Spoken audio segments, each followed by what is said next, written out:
Yo, what's up kakamay? So nasa layas ang kami ni Mrs. Meron na siyang binili.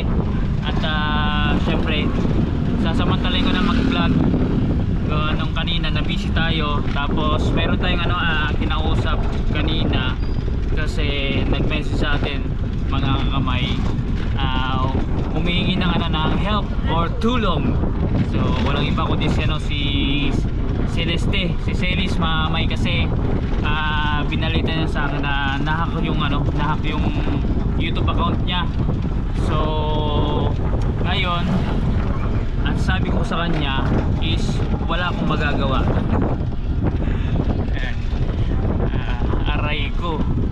So yun mamay, daming talagang mga hacker na mga piste Actually mamay, mga hacker marami yan. So ang alam ko lang is merong white hat, black hat, tsaka gray hat. So marami pang iba. Kayo na lang mag-research sa Google kung anong meaning ng ng mga hacker na yan. So anyways mamay, ang tanong doon, bakit ang daming gusto mag-hack ng ng account? So mamaya natin i-explain doon sa ating pagtitigilan doon sa magandang site. Naulan no? Yun mga may, andito pa rin kami sa ibay, kaso lang nakatambay na kami sa dito sa labas. Kaso lang hindi ako lalabas gawa ng naambon eh. So nagpark muna kami saglit. Tingnan niyo yung mga pintura dito. Ang ganda, 'di ba? Saka mailaw, maliwanag hanggang doon hanggang sa labas. So yun mga may, since na napatambay tayo at maliwanag kitang-kita tayo tungkol dun sa sa pagkakahack ng account ni Celis. So bangit yun mga may, kasi syempre once na monetize ka tapos kumikita naman ng channel mo, tapos bigla kang ma-hack, mapiperwish yung yung syempre sarili mo, may stress ka, lalo kung may kukunin ka na sahod, palapit yung sahod, ganun pa mangyayari. So kumbaga double bukol. So bakit nga ba ang ginagawa ng mga hacker yan? So maraming rason. So bibigyan ko lang kayo ng ilang dahilan. So una, ginagamit sa pang-scam. Syempre pag once na nakuha yung account nyo, pwede siyang mag-message sa mga friends nyo na ganito ganyan, manghingi ng pera. Pangalawa, pag once na mayroong mga information kasi doon na regarding sa mga online wallets nyo, let's say for example GCash, nakalink, mga bank accounts, mga bank cards, so pwede na i-hack yun, gamitin, i-duplicate, tapos i-transact. So malalaman nyo lang mamay na nakapag-transact nya kung meron kayong notification syempre sa messages nyo sa cellphone or sa email. So yun, tapos yung iba syempre baka may galit sa inyo yung tao, kaya ginagawa yung pang-hack. So pang-apat siguro wala, trip lang. So may mga kasi may mga hacker kasi mga parang dry run kung hanggang saan yung capacity nila sa pag-hack. So yung iba marami pang mga dahilan. So doon lang muna tayo. So yung kay Celis kasi may tatandaan nyo, mahirap ang ganun. So kumbaga sabi ko kay Celis kanina, nag-uusap kami at humingi siya ng sa akin ng saklolo tulong. Hindi ko kasi siya mata-troubleshoot mismo dito sa Pilipinas, di ba nasa ibang bansa siya. So binigyan ko siya ng punto bakit ganun. So marami naman troubleshooter na gumagawa kahit nasa ibang nasa ibang lugar yung kliyente, kaya nilang gawin yun. Kasi meron silang ginagamit na siguro software, mga application para i-retrieve yung data na hijack or na hack. Hijack kasi may tawag na word sa YouTube. So kasi tayo ang ginagamit natin is purong natural, walang halong chemical. So natural yung process na ginagawa natin. So ang ginawa ko lang na tulong kanina kay Celis is makipag-usap sa Google support, kunin yung form. Nung una pa nga hindi ko nakuha yung form kasi hindi na ipadala yung form sa Gmail account na binigay sa akin ni Celis, or nagkamali or nakalimutan So nagano ulit ako, nakipag-usap ulit ako sa Google support, tapos para hingin ulit yung form. So naibigay sa akin ng link sa chat. Ngayon sinend ko kay Celis. So ang pointers dun bakit mismo yung content creator ang magagawa. So mabisa kasi yun mamay na may chance talaga ma-retrieve, kasi ang sinasabi ko dun sa content creator, kasi hindi lang naman si Celis ang ang lumapit sa atin. Medyo madami na rin na humingi ng tulong sa sa mga na hijack. So kaya ko sinasabi na yung mismong content creator, kasi ang binabasehan kasi ng YouTube or ng Google is yung location tsaka IP address ng syempre ng account. So sabi ko kay Celis, kung nandun pa ba yung cellphone na kung saan siya naggawa ng Gmail o YouTube. So kung wala na, okay lang. Kung anong present niya na pinaglalaginan, so pwede na yun. Pero mas maganda yung original sana, para at least may tracing back. Pag once kasi nag-trace ang Google ng gadget, makikita doon na ito yung gadget na ginamit. So 1 point na yun. Pangalawa, may yung location ng pinagawan. Since na doon niya ginawa sa Dubai, let's say for example, nandun pa rin siya sa dating lugar niya, okay lang yun, mas maganda. Pero kung lumipat siya, wala namang problema yun, basta at least nandun siya sa Dubai, mamay. So second point yun para ma-retrieve. Kasi alam nyo mamay, merong kasing question dun sa form na binigay ko kay Celis, na hinging kasi mamay yung yung address, tapos yung I think yung gadget. So siguro mga 17 to 20 questions mamay. Siguro mamay hindi nyo pa kasi mararanasan, kasi hindi pa kayo na-hack. So bibigyan ko na lang kayo ng info tulad nito. So if I were you mamay, hindi naman natin pinagdadasal na ma-hack ang account nyo, lalong din sa YouTube. Sa YouTube lang mamaya, sa Facebook iba naman. Dun sa mga content creator na nasa YouTube, mas maigi na ang gawin nyo, kunin nyo yung channel ID nyo, i-secure nyo, kasi kailangan yun sa pag-answer ng form.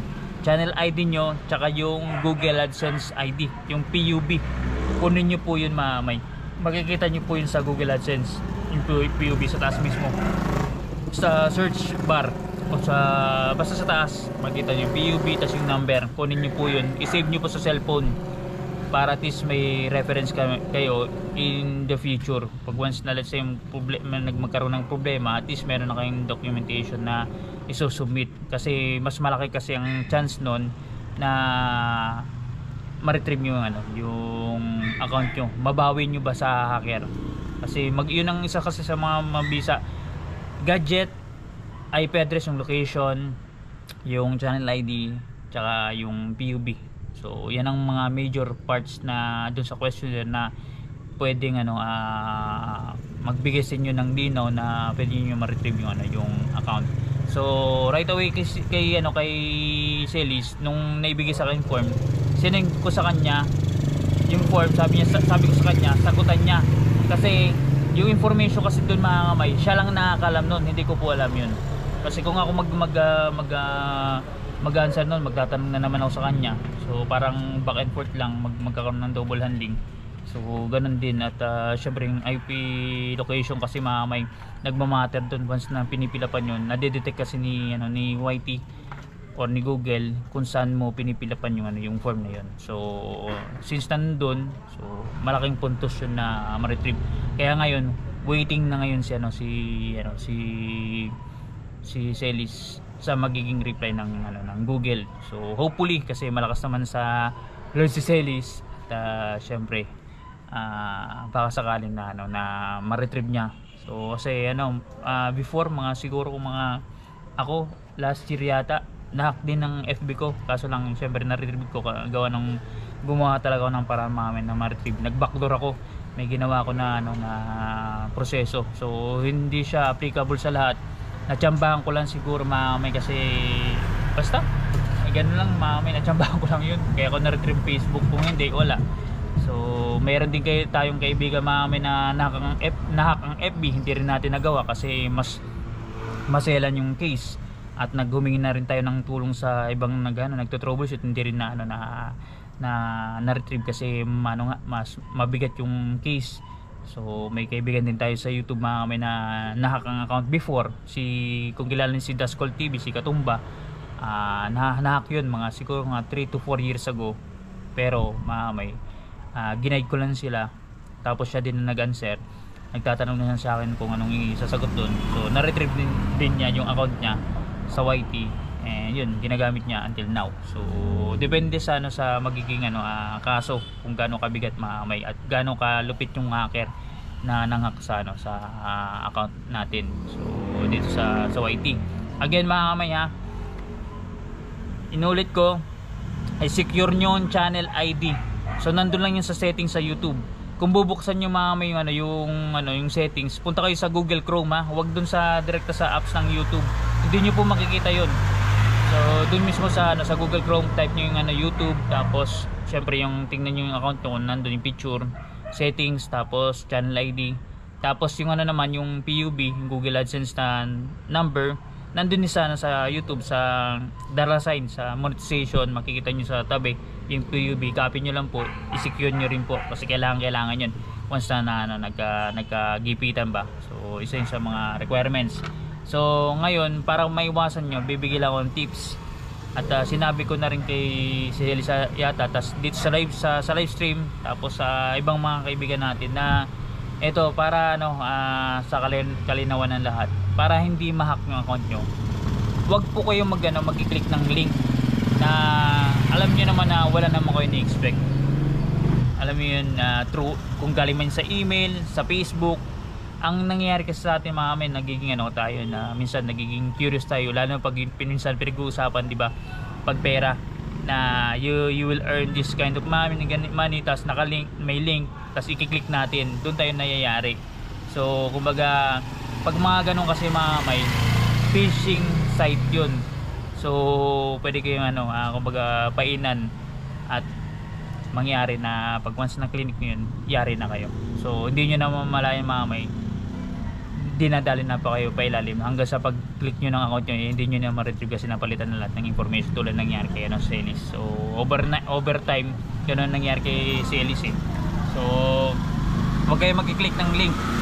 Pangalawa, mga sabi natin mga forms, mga documentation, huwag kayo mag-click ng ganoon pag hindi nyo kilala, kung hindi galing doon sa liti mo mismo na kakilala nyo. So double check nyo muna sa mga pag-click na yan, email, through messenger, so WhatsApp. So huwag kayo mag-click na wala man kayong in-expect. At basta yun ang pinaka safest way para hindi ma-hack yung account nyo, para secure, lalo sa mga content creators na alam niyo naman na sumasahod ng every month din sa YouTube. So kayo, maging aware kayo para sa safety nyo, kasi masakit yan sa ulo, very stressful yan, kasi malaking bukol yan, lalo pag once na, di ba, parating ng sahod nga, tapos biglang may sasahurin ka ng 6 digit, tapos hindi mo masasahod kasi na-hack ang account mo. Sakit sa ulo yun. Meron akong kaibigan na-hack yung FB page. So bakit ang ulo, kasi may sasahurin siya. At the same time may malaking bayan niya dun sa troubleshooter, nagkakalaga ng 20 plus above sa pag-retrieve pala. So sa kabutihan palad na-retrieve yung account niya, kaso nagbayad siya ng malaki. Yun yun ang scenario. Nagbabayad ka ng malaki, yung iba non-refundable, pag hindi na-retrieve, wala na, babay na. Pwedeng ibalik sa inyo yung kalahati, pero yung kalahati sa kanila minsan hindi na pinaparipan, kasi syempre nag-exert na ng effort yung troubleshooter So kaya ingat tayo sana huwag nang mangyari ulit sa mga kaibigan natin, kakilala natin na ma-hack ang account, kasi pangit talaga sobrang pangit, babae. Ako si Pidox Official, wasap sa inyong mga kakamay.